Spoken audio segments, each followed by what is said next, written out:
Welcome to EUPrivacyForAll, Session 35 on GDPR, Article 39, Tasks of the Data Protection Officer. Article 37 on the tasks of the Data Protection Officer was finally renumbered Article 39.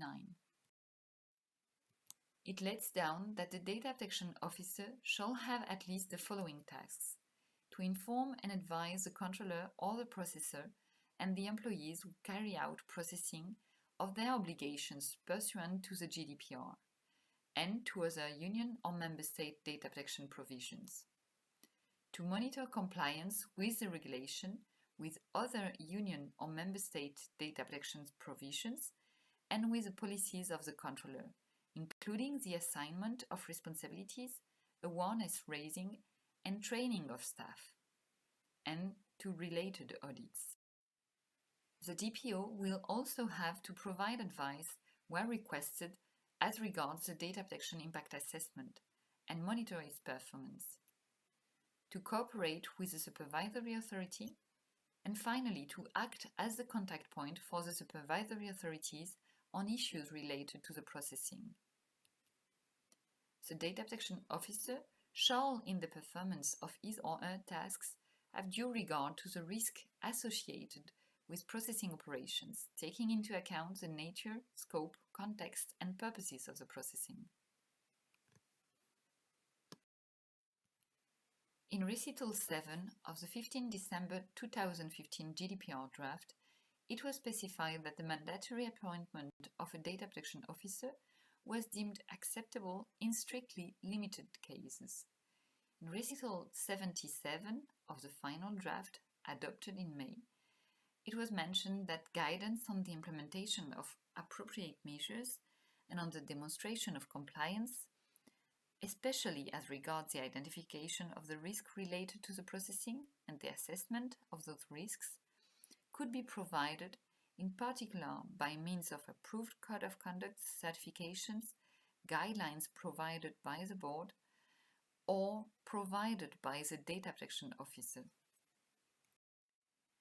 In different provisions regarding an obligation to communicate contact details of the DPO, the GDPR stresses that the DPO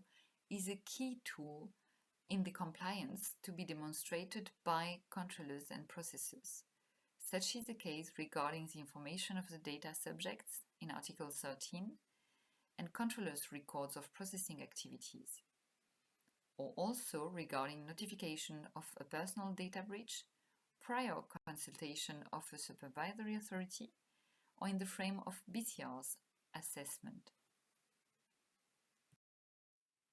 The Directive 95/46 framed the exercise of the activity of data protection officials, mentioning that it should act in complete independence, that member states may provide for the simplification of or exemption from notification based on the appointment of a personal data protection official, and refer to prior checks regarding the existence of data protection official. What should accountable data controllers and processors get prepared for? Controllers and processors will have to designate a data protection officer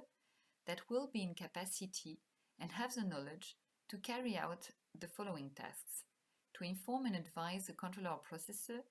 and its employees on the processing of personal data, to monitor compliance with the GDPR, union or member state data protection provision, and with policies set by the controller or processor, to assign responsibilities, awareness raising, and training of staff involved in the processing operations and audits, to provide advice on the data protection impact assessment, to cooperate with the supervisory authorities and act as the contact point of those authorities, and to take into account the risk associated with the processing operations based on the nature, scope, context, and purposes of the processing. Concretely, it means that the data protection officer will be in a position to be consulted on core assessments regarding DPIAs, binding corporate rules, data breaches, or prior consultation of supervisory authorities, and it will help identify risks related to the processing and assess and promote best practices. So the question triggered relate to how to ensure that the DPO guidance will be followed and EDPB guidance on the level of cooperation expected with the supervisory authorities, regarding notably the assessment of risks.